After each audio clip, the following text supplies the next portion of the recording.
na sua graça, a sua paixão, o seu amor, que nos motiva a seguir, atuar, servir, apoiar.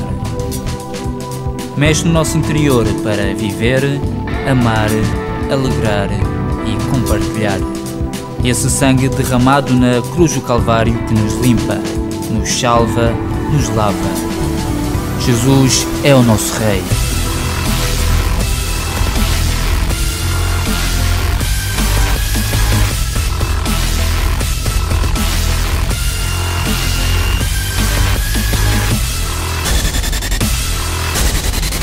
ICCM, a tua comunidade. E Deus somente nos trouxe aqui para que Ele faça aquilo que Ele pode fazer, porque nós muitas vezes fazemos muitas coisas que na realidade não têm grande proveito, mas tudo aquilo que Ele faz é perfeito. Amém? Tudo aquilo que Deus fez foi perfeito, inclusive fez-nos a nós de forma perfeita, embora nós não consigamos conceber. Assim que vamos orar. Pai, no nome de Jesus Cristo, Senhor, queremos nesta manhã que estamos aqui, Senhor, não como um acaso, Senhor, mas que nesta manhã temos um encontro, Senhor, temos um apontamento, Senhor, contigo, meu Deus. Não estamos aqui porque queremos numa religião, mas sim porque queremos numa relação, Senhor, que a queremos edificar e construir com o Teu Filho amado Jesus Cristo, Senhor. Ele é o único caminho ao Pai, Senhor. Queremos nesta manhã, Senhor, confessá-lo, Senhor, como nosso Senhor, como nosso Salvador, Senhor. Estamos aqui nesta manhã porque acreditamos, Senhor, que somente Ele pode transformar vidas, meu Deus. Somente pode ser Ele aquele que abre os olhos dos cegos, Senhor. Somente pode ser Ele aquele que destapa os ouvidos que não ouve, Pai, no nome de Jesus Cristo. Somente pode ser Ele que traz salvação, Senhor, àqueles que estão perdidos, sem esperança. Assim que no nome de Jesus Cristo, Senhor, confessamos o Teu nome, pedimos a Tua bênção, Senhor, para a Tua palavra, Senhor, e rogamos, meu Deus, que ela possa falar às nossas vidas, que nos possa desafiar, Senhor, e que no nome de Jesus Cristo não saiamos, Senhor, deste lugar da mesma forma como entramos, Senhor, senão que Tu nos utilizes, Senhor, de acordo ao propósito, Senhor, divino que Tens para cada um de nós, Senhor, e que abençoes aquelas pessoas que nos ouvem, meu Deus, através da rádio, Senhor, e através dos meios de comunicação na internet, Pai, no nome de Jesus, amém, amém. Damos um forte amém ao Senhor, amém.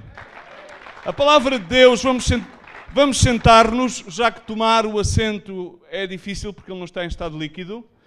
Assim que a palavra de Deus ensina em João 19:30, without further ado, como dizem os ingleses aos franceses, a obra da salvação está consumada. Quantos é que acreditam nisto? Jesus, na cruz do Calvário, está escrito em João 19:30. Ele, depois de ter tomado o vinagre, disse, está consumado, e inclinou a cabeça, entregou o seu espírito. Amém?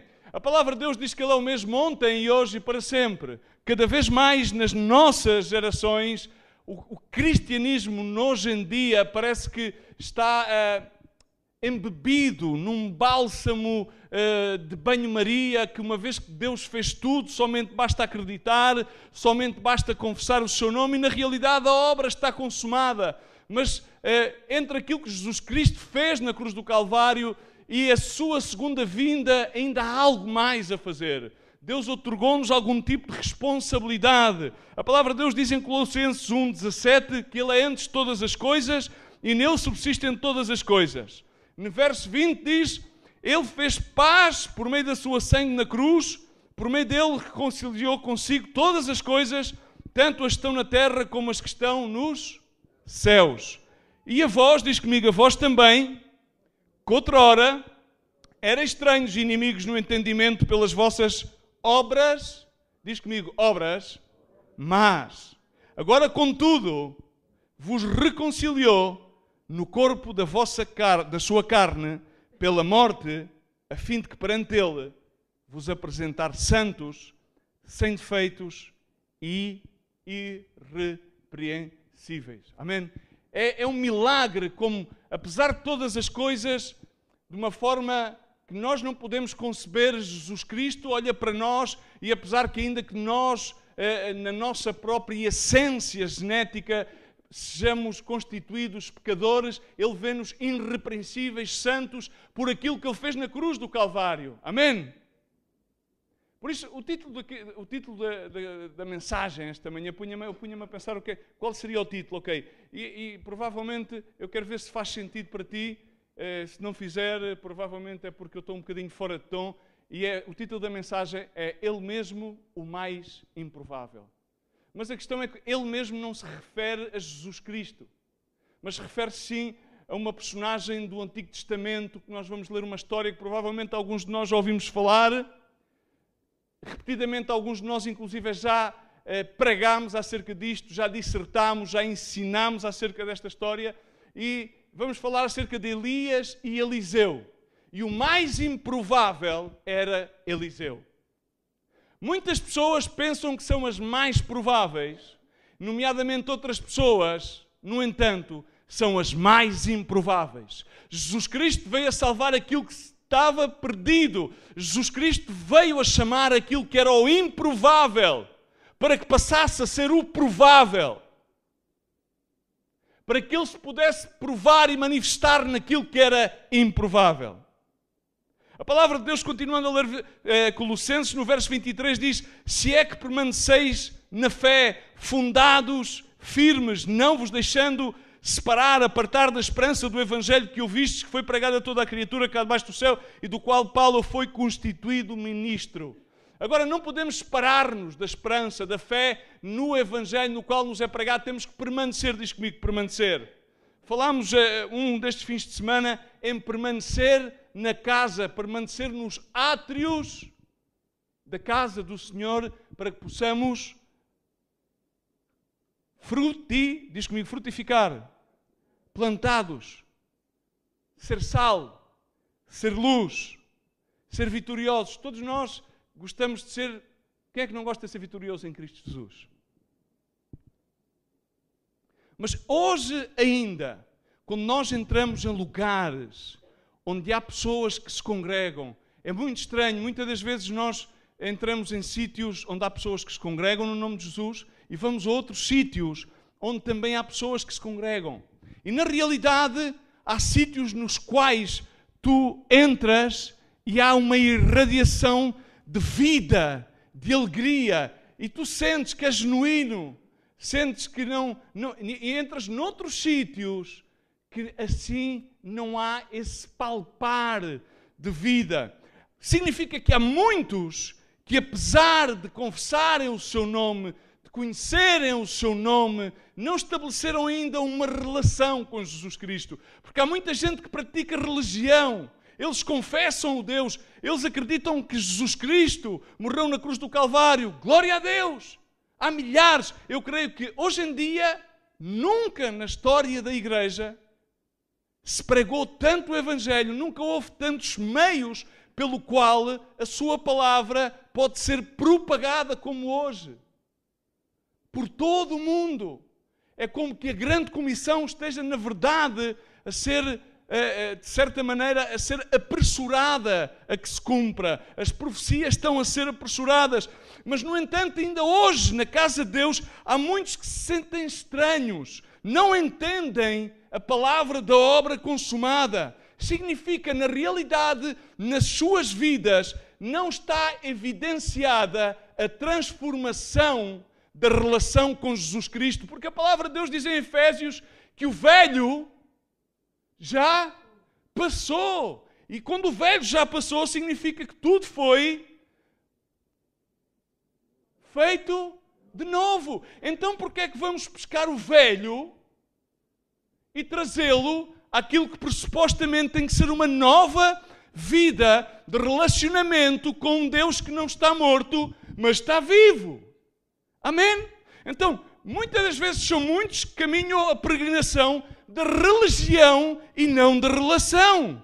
E então eles mesmos tornam-se estranhos ao Senhor dos improváveis, porque eles estão à espera daquilo que para eles é o mais provável. E Jesus diz: eu estou-me a relacionar contigo de uma forma improvável. Eu quero relacionar-me com a tua pessoa. Improvável. Não é com aquilo que a religião diz que é provável, que é o que é aceitável. Mas hoje em dia todos cansam, esforçam-se e trabalham para aparentar o provável. Significa, irmãos, eu hoje tive que fazer um esforço para escolher as calças que ia vestir, para ver que não tinha nenhuma calça rasgada. Eu tive que fazer um esforço de ver o que é que eu ia pôr por cima da minha camisa, porque provavelmente o meu aspecto iria confundir. Mas, no entanto, é a mensagem que transforma, não é o aspecto. Jesus não se vestia de acordo aos sacerdotes e aos escribas que estavam no templo. Não era provável, era totalmente improvável. Mas ele declarou: a obra está feita. E sucumbiu. Ele entregou o seu espírito confiadamente. Porque ele amou. E numa relação, diz comigo, há que amar.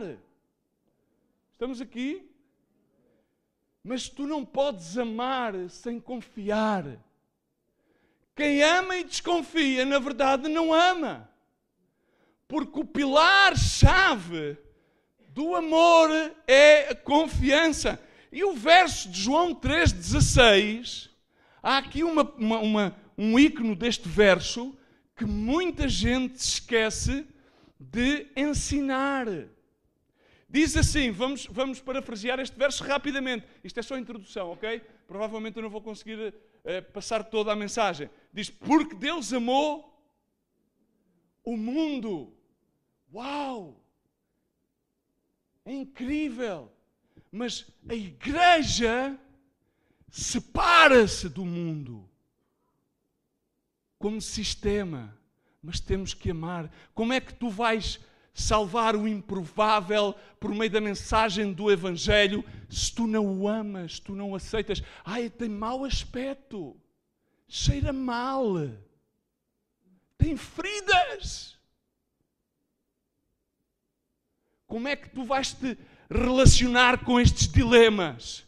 Se tu estás no pináculo da montanha, provavelmente do teu conceito provável da religião, e não estás na relação com aquele que disse: Deus amou o mundo de tal maneira, de tal forma, foi uma coisa tão profunda, que Ele deu o seu Filho unigênito. Ou seja, Ele não deu um anjo, Ele não deu as sobras, Ele não deu um tempo da sua divindade, Ele deu tudo, deu a eternidade, deu o seu Filho unigênito, para que todo aquele, é que toda a gente, acho que as pessoas esquecem-se desta parte do versículo. Diz comigo, para todo.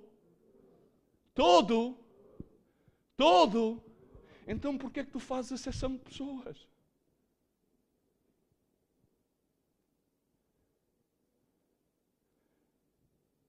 Alguém tem Bíblia aí? Ai, não está ali, é verdade.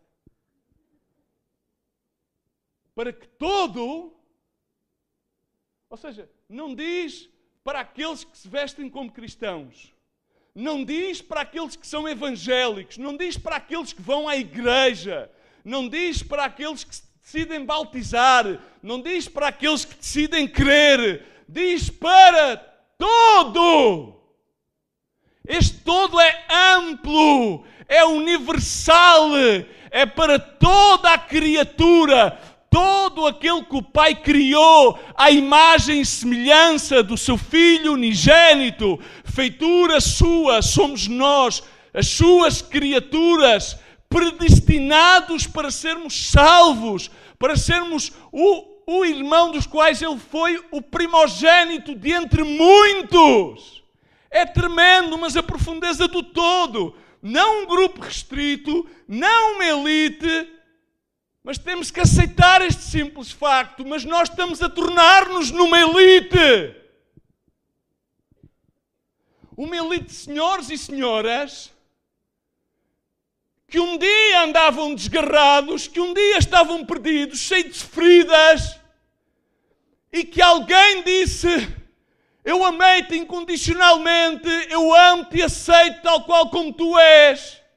E estou disposto a recolher-te, a sarar-te, mas agora nós dizemos: cuidado com as tuas aparências. Vê lá quem é que entra pela porta da igreja. Vê lá como é que tu te portas. Tu não podes ir àquele sítio. Então como é que vai a luz? Somos chamados para ser luz e para ser sal nesta terra. Como é que a sal vai salar? Como é que a luz vai iluminar? Se a luz é momentânea e se lhe cortam a corrente de EDP, como é que vai acontecer, irmãos? Recebemos um chamado, temos um propósito que jamais poderíamos alcançar, que jamais pensamos algum dia poder receber. Pela pura misericórdia de Deus, o amor incondicional, o amor HP, que não faz distinção, não faz exceção. Por isso, hoje estás aqui, para que se não vês claramente, possas recobrar a visão. Para se não ouves, o Espírito Santo de Deus possa destapar-te os ouvidos. Para se estás morto, Deus te possa ressuscitar. Porque Ele é o mesmo ontem, hoje e pelos séculos. Para se não tens um propósito e um chamado claro na vida, o possas receber. No nome de Jesus. E por isso eu quero convidar-te a que tu possas abrir a tua Bíblia em 1 de Reis, capítulo 19. Elias, poderoso homem de Deus, tremendo profeta. Elias tinha terminado de matar a 450 profetas de Baal. Ele estava no pináculo da sua carreira. Eu diria melhor no pentáculo, na graça, porque o pentáculo é significado de 5, pentáculo, número da graça, 5. E estava lá em cima, uau! Mas diz a palavra de Deus, lendo do capítulo 19, versos 1 ao 3. E queria que tomasses notas de algumas coisas, para que, se Deus me der a graça, pudermos terminar a mensagem, se não terminamos no outro domingo. Este Elias também recebeu um chamado. Este Elias, que ainda não no tempo de Jesus Cristo, sabia e entendia o que era uma obra consumada, estava inspirado pelo Espírito Santo, cheio, empapado. É tremendo o percurso de Elias. Mata os 450 profetas de Baal, ora pela chuva, choveu sobre a terra e depois vai caminho a Jezreel. E no verso 1 diz, ora Acabe fez saber a Jezabel tudo, diz comigo, tudo quanto Elias tinha feito. E como matar à espada todos aqueles profetas, então Jezabel mandou um mensageiro a Elias a dizer-lhe, assim me façam os deuses e outro tanto, se até amanhã a estas horas eu não fizer a tua vida como a um de eles. Quando ele viu isto, levantou-se para escapar com vida, se foi e chegando a Bérseba, que pertence a Judá, deixou ali o seu moço. Estes 3 versículos. No momento alto da sua vida, e nós nos momentos mais altos das nossas vidas, pensamos que alcançamos, assim como o clímax da nossa relação ou religião, mas espero que não seja religião e seja relação, e se é religião, passa a ser relação com Jesus. E o que é que acontece? Pensamos, uau, somos mais que vitoriosos em Cristo Jesus, todo posso naquele que me fortalece. Mas de repente, subitamente, vem algum tipo de mensageiro, de mensagem. E aquilo que eu quero dizer-te, e quero pedir ao irmão que ponha ali, e quero que tu tomes nota se tu quiseres, é que a vitória de ontem não te serve para a batalha de hoje. É que há muita gente que vive nas vitórias de ontem. Aquela vitória que tu tivestes ontem, pela graça de Deus, não te serve para livrar a tua batalha de hoje. Porque cada dia traz o seu próprio, não vou dizer mal, mas traz o seu próprio desafio. E a cada dia nesse desafio, tu tens que recobrar a tua fé em Jesus Cristo. Tens que recobrar a tua relação. Porque aquilo que tu fizeste ontem com o Senhor, pela graça de Deus, pela obra consumada por Jesus Cristo na cruz do Calvário, serviu para ontem, mas já não serve para hoje. Amém? Estamos aqui, glória a Deus. E quero dizer-te que após as grandes vitórias de Jesus na tua vida, normalmente poderás experimentar grandes provações.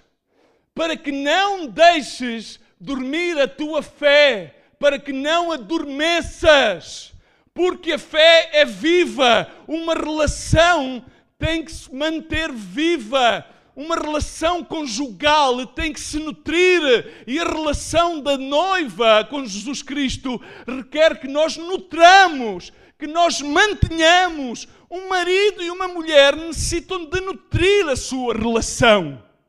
E a relação de nós, de cada pessoa individualmente com Jesus Cristo, necessita de ser nutrida por meio da fé. Então não te espantes quando, apesar de ter experimentado uma vitória ontem, e o ontem pode ser o mês passado, o ano passado, hoje, não quer dizer que seja hoje, cronologicamente, amanhã, no próximo mês, durante este ano, venhas a ser experimentado, provado com algum tipo de desafio na tua vida. Tens que nutrir a tua fé, nutrir a tua relação. Recebes uma mensagem de parte de Jezabel. Jezabel, normalmente as pessoas identificam isto com um espírito feminino. Não, Jezabel é um espírito que está nas mulheres e nos homens. É um espírito de negativismo. Mas olha uma coisa, eu quero só conotar-te, só um pequeno pensamento. Repara bem, se Jezabel tivesse tanta segurança para matar Elias, porquê é que enviaria um mensageiro? E porquê é que não iria ela mesmo pessoalmente? Hein? Irmãos, recordai-vos de David com Golias. Golias era apenas uma imagem, porque na verdade o exército filisteu tinha mais medo do que o exército israelita. Mas na realidade é que Elias, que neste caso ilustra-nos a nós pessoalmente, ilustra a igreja, recebe um tweet, recebe uma mensagem, recebe um e-mail, uma má notícia, e o que é que ele fez? A correr, começou a fugir, e quando tu foges do propósito de Deus da tua vida, dás lugar ao medo, e o medo faz o quê? Algum teólogo na sala, o que é que faz? O que é que faz o medo? O pior que faz o medo? Afoga o amor. E aquele que não ama não pode agradar a Deus. Não, aquele qual o amor do Pai não está nele, não pode evidenciar a obra de Deus. E o medo afoga o amor. E o amor é o poder transformador.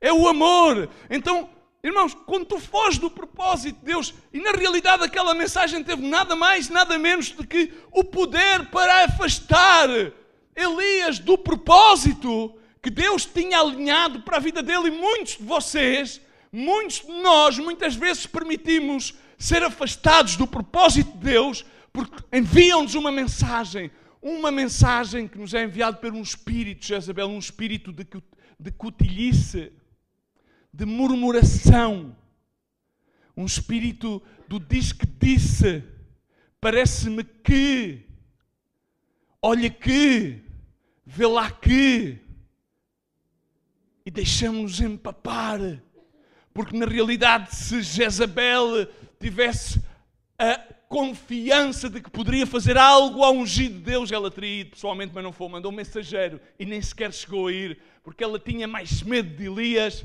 do que aquilo que parecia ter, mas surtiu o efeito, porque o diabo anda sempre a procurar matar, roubar e destruir os filhos de Deus. Fazendo uma longa história muito curta, desde o verso 4 até ao verso 11, aí foi. Não vamos lê-lo todo para fazer uma longa história curta, long story short, como dizem os franceses.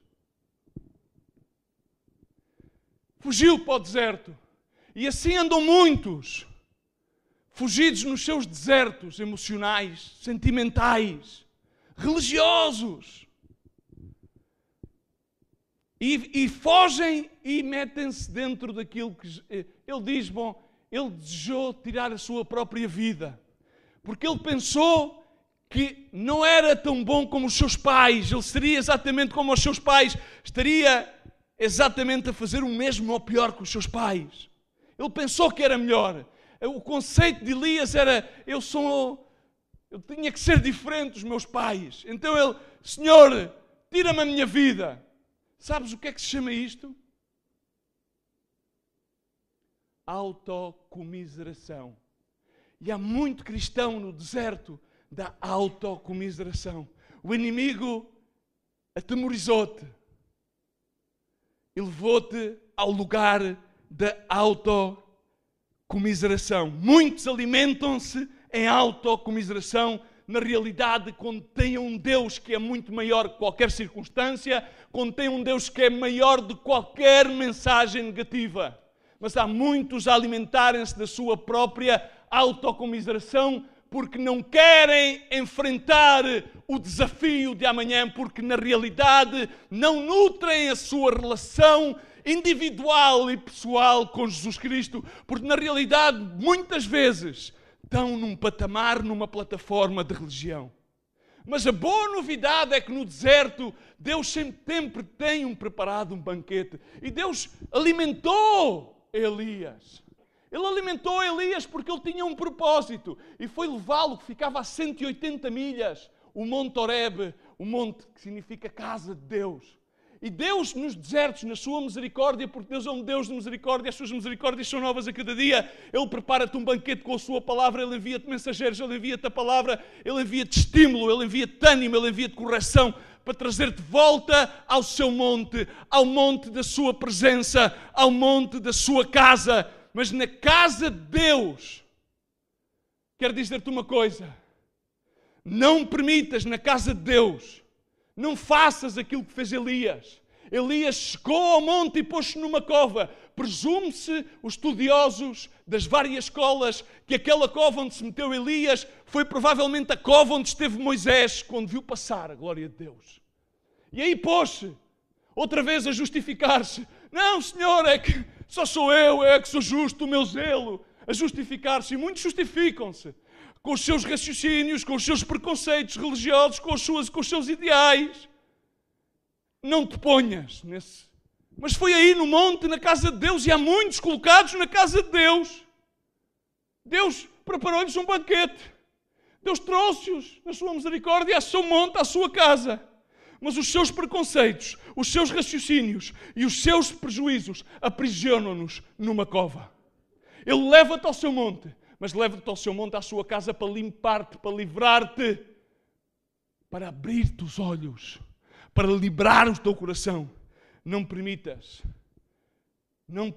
que o teu zelo se transforme no teu véu. Muitos permitem que aquilo que eles chamam de zelo transforme-se num véu e não conseguem ver face a face a cara do Senhor. Jó era um varão íntegro, reto diante do Senhor, e terminou o fim da sua vida dizendo: de ouvidos tinha ouvido, mas agora os meus olhos te veem. Cuidado, porque a palavra de Deus diz em Hebreus 12:15: tende cuidado que ninguém se prive da graça de Deus e que nenhuma raiz de amargura brotando vos perturbe por ela e muitos se contaminem. Muitos se contaminem. Há muitos que estão metidos numa cova dos seus preconceitos, numa cova dos seus prejuízos, justificando-se eles mesmos, sentem-se confortáveis, vítimas, perseguidos segundo eles, porque ele considerava-se perseguido. Elias considerava-se perseguido. E aí sentia-se com o coração amargurado, justificando-se. Mas a maior obviedade de todas, e é isto que muitas das vezes, não nos damos conta. E isto Elias não entendeu. É que Elias estava mais focado na sua pessoa do que no Deus ao qual ele foi chamado para servir. Do que no Deus ao qual ele vindicou a sangue dos 450 profetas do Baal. E assim há muitos cristãos dentro dos locais de culto, com Bíblias, com muitas Bíblias, ouvem muitas pregações, leem muitos livros cristãos, cheios de religião, cheios de preconceitos, justificando-se, nos seus preconceitos, nos teus ideais, nos seus raciocínios, metidos dentro dessa cova, sentem-se perseguidos como Elias. Perseguidos tal como Elias. E Deus, 2 vezes, durante este percurso destes versículos, até ao verso 14, que é onde vamos retomar, perguntou-lhe 2 vezes. E é a pergunta que eu te quero fazer esta manhã. E faço-te em nome de Jesus Cristo. O que é que fazes aqui?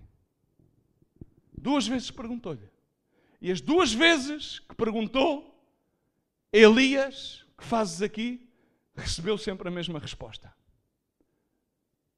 A resposta foi a justificação de Elias em prol do seu zelo, pensando Elias que ele era o único que existia em Israel. Era o único. Pensava que somente restava ele. E aquilo que eu quero dizer-te é que Deus tem um propósito para cada um de nós. E Deus tem um propósito divino para a tua vida. Ele tem um chamado para ti.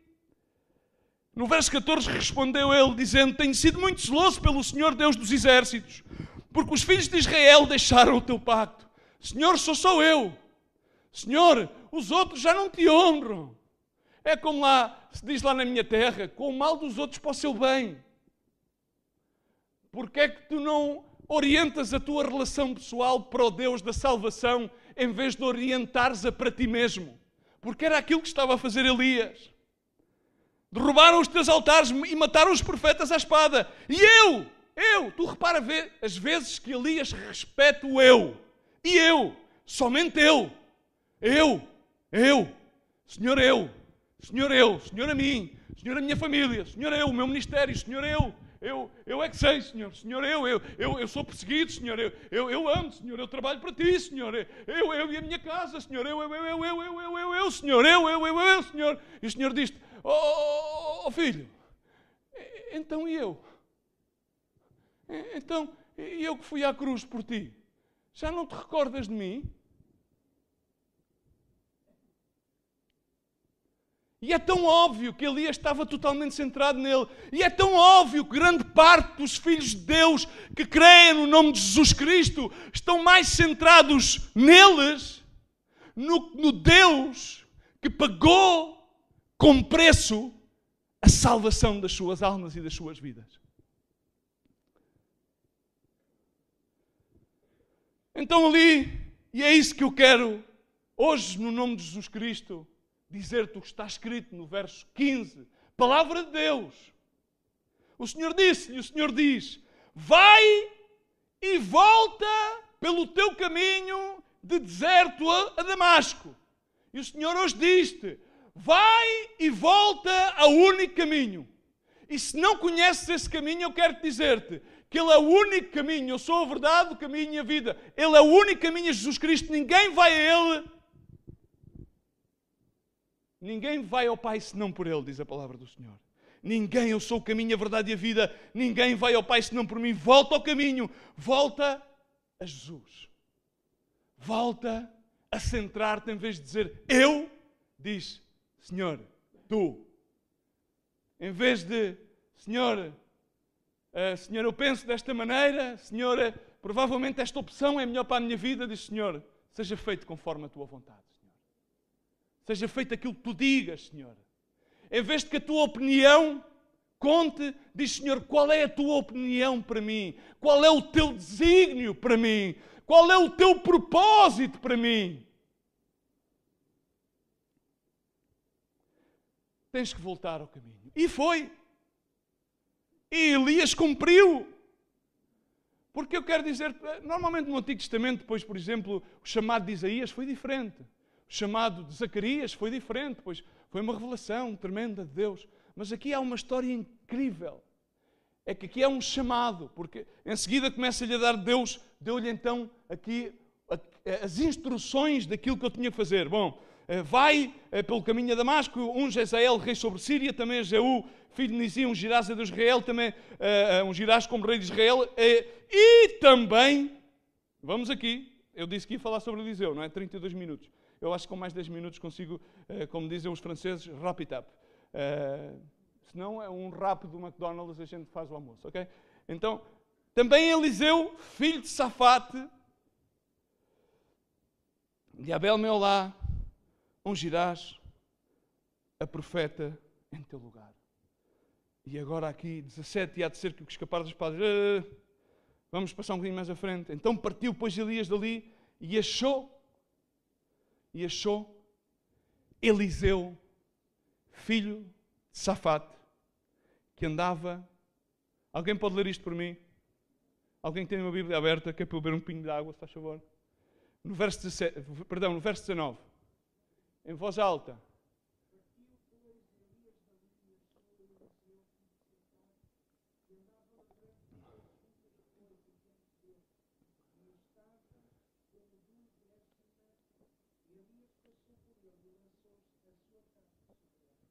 Aleluia. Irmãos, ali, em Abel Meolá, naquele local onde o Espírito Santo de Deus, onde Deus comissionou Elias que fosse a escolher Eliseu, eu dei-lhe o nome, mas tu repara bem, aqui há outro é no verso 18, que é para fazermos aqui um ponto. Também eu fiz ficar em Israel 7.000 e todos os joelhos não sobraram a Baal. Significa, só para toma nota, se tu não fazes aquilo que Deus te chamou para fazer, o que é que acontece? Há sempre alguém alinhado para o fazer. É que se tu não tomas a oportunidade de receberes o chamado, de receberes a salvação, de receberes a comissão, lamento, mas não penso, não, Elias, não eras o único, Elias. Havia outros 7.000 que podiam cumprir o mesmo propósito que eu tenho para ti. Ok? Se não fazes aquilo para o qual Deus te chamou para fazer, Deus tem alinhado muitas mais pessoas que estão disponíveis para o fazer.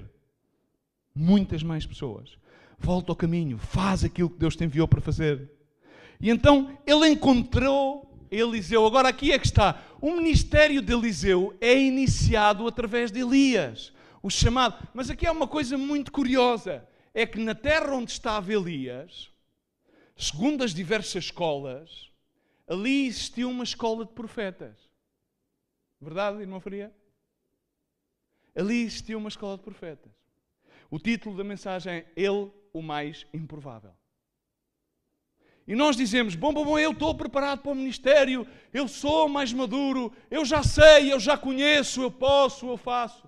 Mas o Senhor disse, ok, ali há uma escola de profetas, há pessoal que já leva muito tempo a ser exercitado para a profissão ministerial de profeta, mas, no entanto, eu tenho reservado o improvável.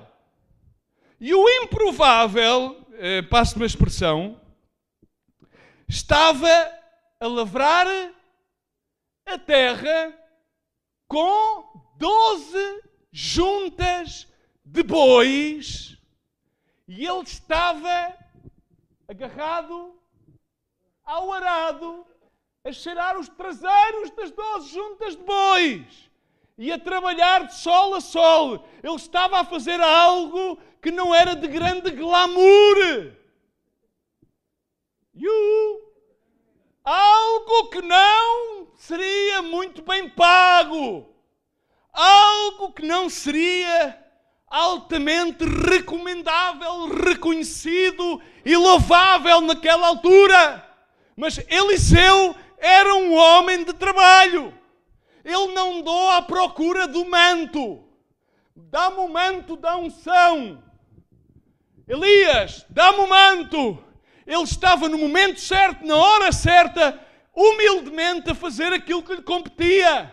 E Deus disse, este é o improvável. Deus veio exatamente a cumprir a Escritura que está escrita em Lucas. Eu vim a salvar aquilo que predestinadamente estava predisposto para estar perdido. O vil e o menosprezado escolheu Deus para envergonhar a sabedoria dos sábios deste mundo. Ele veio a escolher o improvável. E muitas das vezes tu pensas religiosamente que és o mais provável. E Deus agarra naquele que é mais improvável. E o mais improvável começa-te a ensinar. Porque é Deus quem escolhe. É Ele o soberano. E Ele vem fazer a sua obra. e nos seus desígnios, somente Ele sabe, e nós somente temos que acomodar-nos ao plano de Deus e ao propósito de Deus para a nossa vida. E quando Ele passa, entremos no metro, entremos no trem, entremos no autocarro, porque o seu plano é perfeito. Ele sabe o que é bom e perfeito para as nossas vidas. Mas há muitos que querem impressionar a Deus. Eliseu não quis. Eliseu estava ali, no sítio certo. E quando ele recebeu a capa, diz a palavra de Deus, toda a gente sabe esta história. Ele deixou tudo. Deixou as juntas de bois e foi com Elias. Pediu-lhe: Elias, faz-me um favor, deixa-me despedir do meu pai. E foi a correr, o homem foi a correr, despediu-se do pai e veio e depois despedaçou todas as juntas de bois e sacrificou os animais. Significa que não vou deixar. O velho passou e tudo aqui é feito de novo, ou seja, tudo velho é velho, passou, soterrado, animais, arado, família, bye, farewell, Maria Ivone, eu vou. Recebi o manto, recebi o chamado.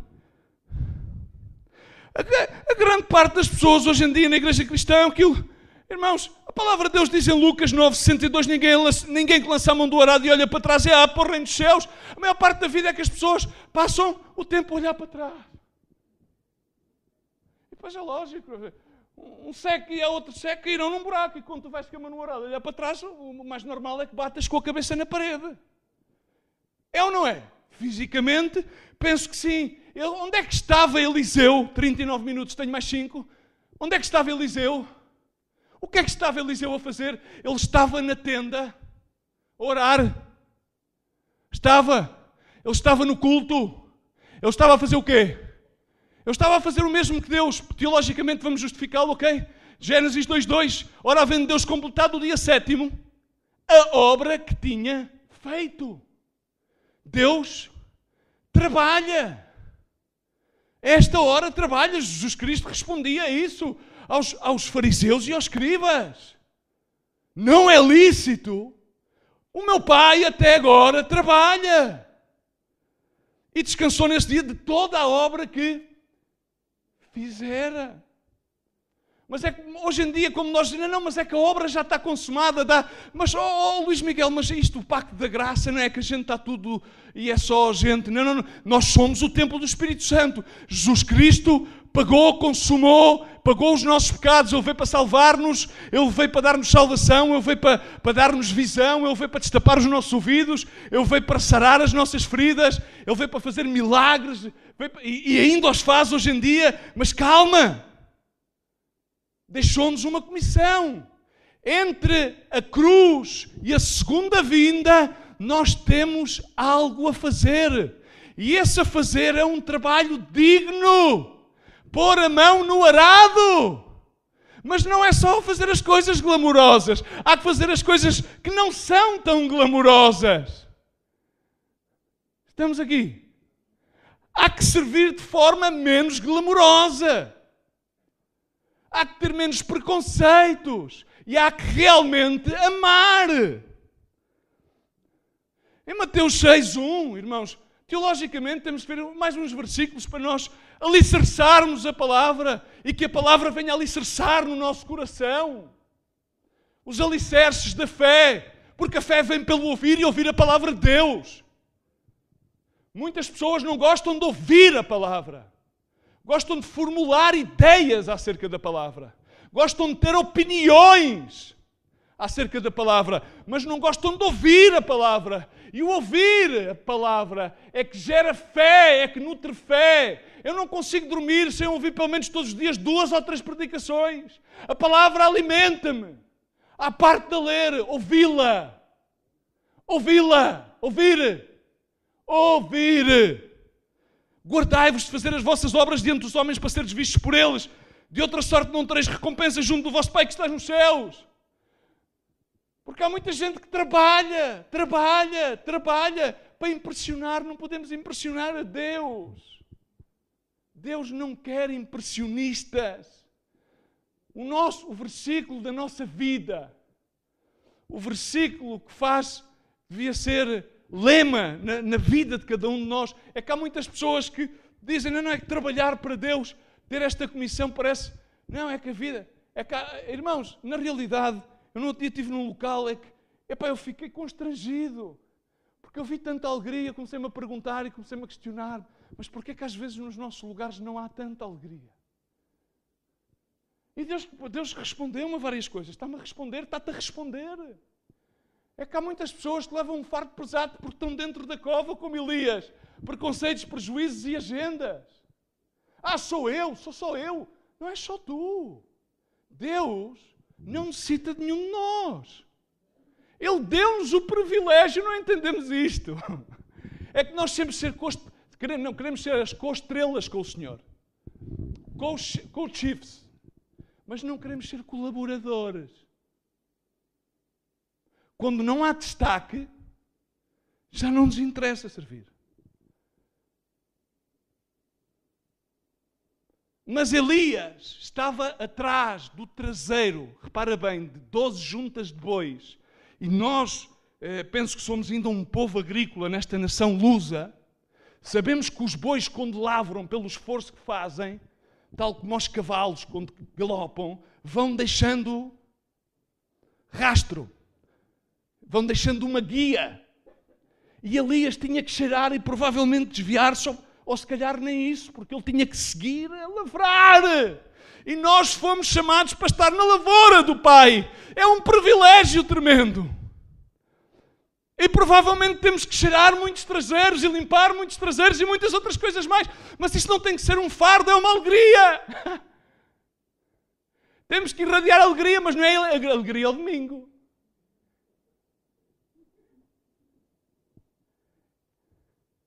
É alegria à segunda, é alegria à terça, alegria à quarta, alegria à quinta, alegria à sexta e ao sábado.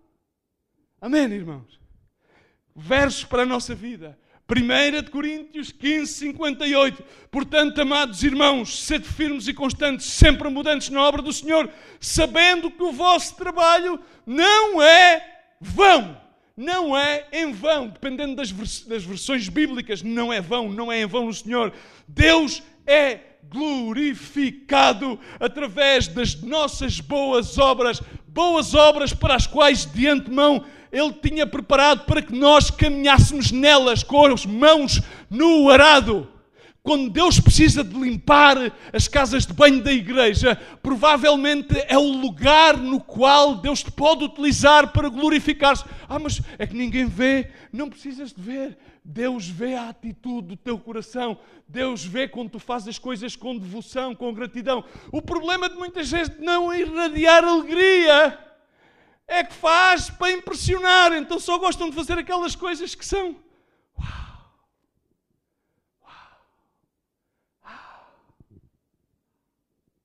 Quando não se vê,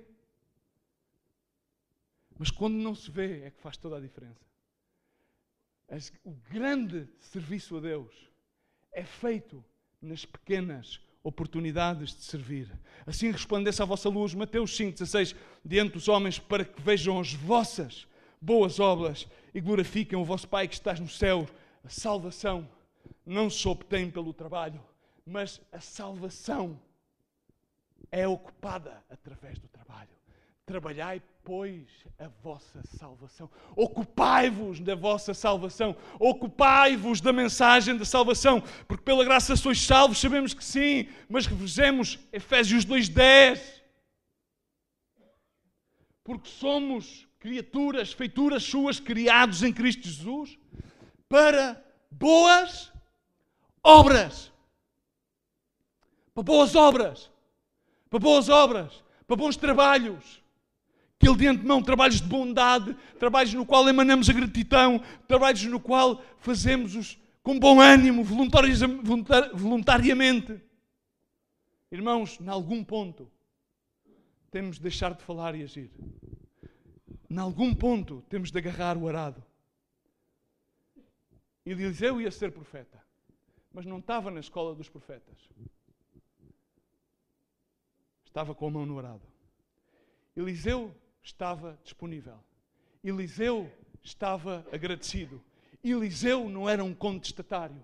Eliseu não reivindicava. Eliseu não murmurava. Eliseu estava num alinhamento divino. Deus tem-te debaixo de uma liderança porque estás num alinhamento divino. Tens um propósito divino.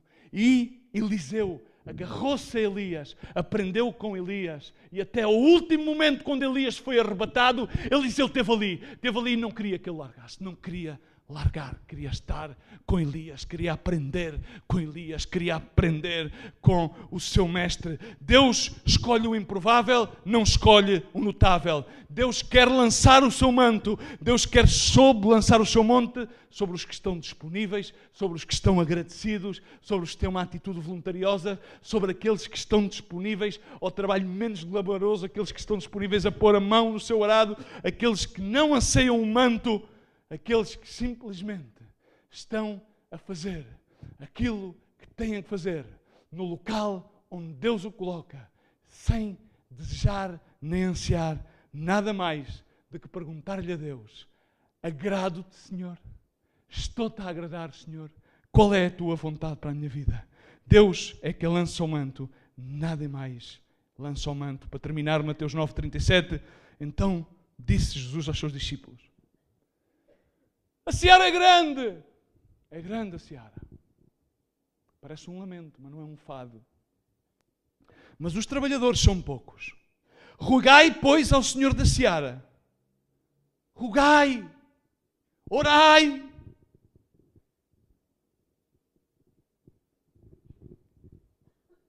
Que mande trabalhadores.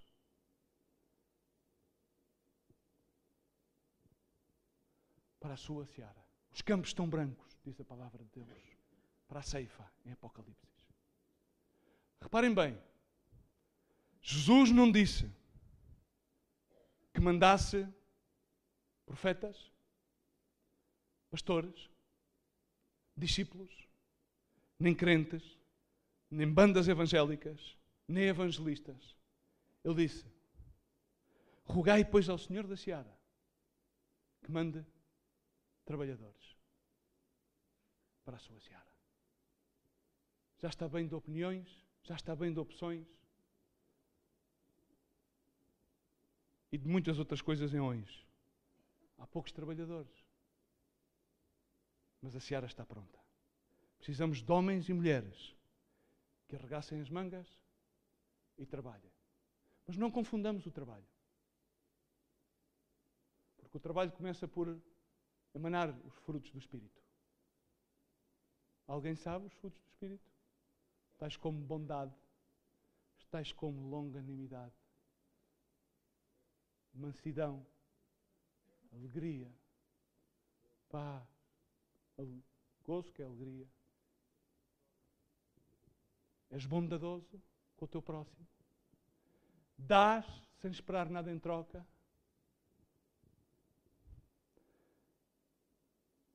Aquilo que queremos ser é o quê? Colaboradores? Ou queremos ser simplesmente as estrelas?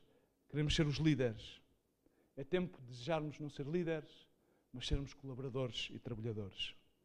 É tempo de permitir que o Espírito Santo de Deus nos chame a ser colaboradores para pôr as mãos no arado. Porque somos responsáveis. E é um privilégio da maior tarefa que Deus deu à sua igreja, que é de evangelizar todo o mundo, até que Ele venha. Até que Ele venha. E que bom ouvirmos as palavras de Mateus 25. Muito bem, mas na versão traduzida do King James Version diz: well done, bem feito. Muito bem feito. Servo, bom e fiel. Sobre o pouco foste fiel, sobre o muito colocarei, entra no gozo do Senhor. Bem feito não significa bendito. Menos conversa, mais ação. Menos opiniões e mais ações. Ele está na lavoura. Daniel 11:32 diz: o povo que conhece o seu Deus se esforçará e fará grandes proezas. Se esforçará e fará grandes proezas. Quando verdadeiramente não estás na religião, estás na relação, conheces o teu Deus, estás tão apaixonado por Ele que fazes qualquer coisa por Ele, por gratidão. Não é um fardo servir a Deus. Não custa servir aos demais. Não custa, porque vês a oportunidade que Deus se glorifica. Não custa ouvires as maldicências. Não custa, porque estás a servir aos demais. Não custa amar ao próximo, porque estás a emanar a obra de Deus. O velho passou, tudo foi feito novo. Isso foi o que fez Eliseu. O mais improvável, põe-te aí de pé onde estás, o mais improvável vem a chamar Deus. Porque a palavra de Deus diz que aquilo que é poderoso para fazer tudo muito mais abundantemente daquilo que pedimos ou pensamos, segundo o poder que em nós opera. Ele pode fazer muito mais, diz comigo, muito mais abundantemente pode fazer em nós o poder que em nós opera. Jesus teve um encontro com Simão Pedro e com André. E é engraçado porque ele nos encontrou a gerir os barcos de pesca. Ele encontrou-os a trabalhar. Deus trabalha com aqueles que já estão a trabalhar. E ele chamou-os, Simão, Pedro e André, os dois irmãos. Enquanto eles lançavam as redes ao mar, eram pescadores. Ele disse: vinde em pós de mim e eu vos farei pescadores de homens. E eles, pois, diz a palavra de Deus, imediatamente, Eliseu imediatamente deixou o arado e foi atrás. Eliseu imediatamente deixou o arado e foi ter com Elias. Eliseu imediatamente. Simão Pedro e André imediatamente deixaram as redes e foram ter com o Senhor. Agora eu quero convidar-te a que tu feches os teus olhos por um só momento. Eu não sei em que fase estás. Não sei se estás na cova, como esteve Elias. Não sei se estás no deserto, como teve Elias. Se estás no deserto, Deus tem preparado um banquete para levar-te de volta à casa de Deus. Mas não para que te metas numa cova, mas para que recebas o chamado. Se ainda não conheces ao Senhor, se estás numa plataforma de luta pessoal, é tempo que hoje possas aceitar o chamado. Porque é um grande privilégio, uma grande oportunidade. Deus está a chamar pessoas para ser colaboradores com Jesus Cristo. Estavam todos a trabalhar e imediatamente deixaram tudo e seguiram Jesus. Eliseu estava a trabalhar imediatamente e deixou tudo e seguiu a Jesus. Isto é muito simples. Primeiramente, a obra da salvação está consumada. Segundo, uma vez que está consumada, simplesmente tens que permanecer e entender o amor de Jesus. Tens que entender que as vitórias que tiveste na tua vida de ontem não servem para as tuas batalhas de hoje. Se não estás do caminho, tens que voltar ao caminho.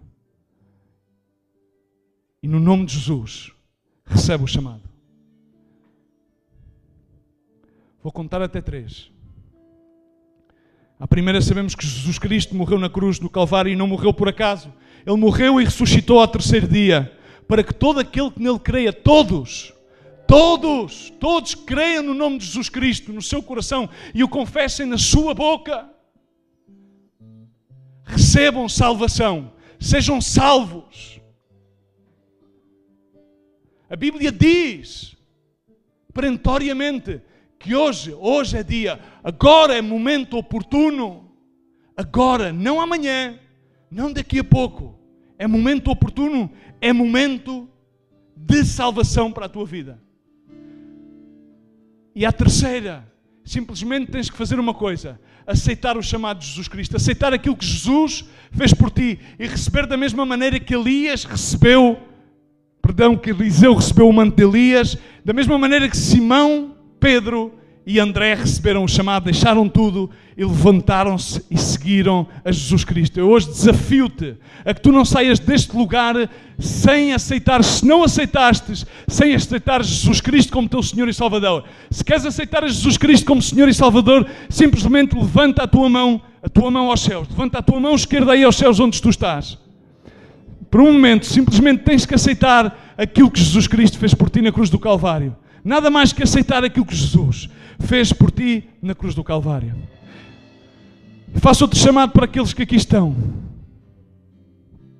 Se queres renovar a tua fé, renovar a tua aliança com o Senhor, provavelmente saíres da cova onde tu estás, da tua justificação, dos teus preconceitos, talvez dos teus patamares de religião, e passares a ter uma relação viva, enamorar-te mais de Jesus Cristo, teres uma relação de amor, aceitares este chamado de serviço incondicional para Jesus, com gratidão, com solicitude, para participares em todas as boas obras que de antemão Jesus preparou para que tu nelas andasses. Não rebatas, não refutes mais o chamado de Jesus à tua vida. E levanta a tua mão em onde estás. E vamos agora neste momento orar. Pai, no nome de Jesus Cristo, agradecemos-te nesta manhã, Senhor, o teu chamado, a tua palavra, Senhor. Agradecemos as tuas misericórdias que são novas a cada dia, Pai, no nome de Jesus Cristo. Hoje é dia de salvação, Senhor. Agradecemos, meu Deus, porque a tua obra está consumada no cruz do Calvário, Senhor.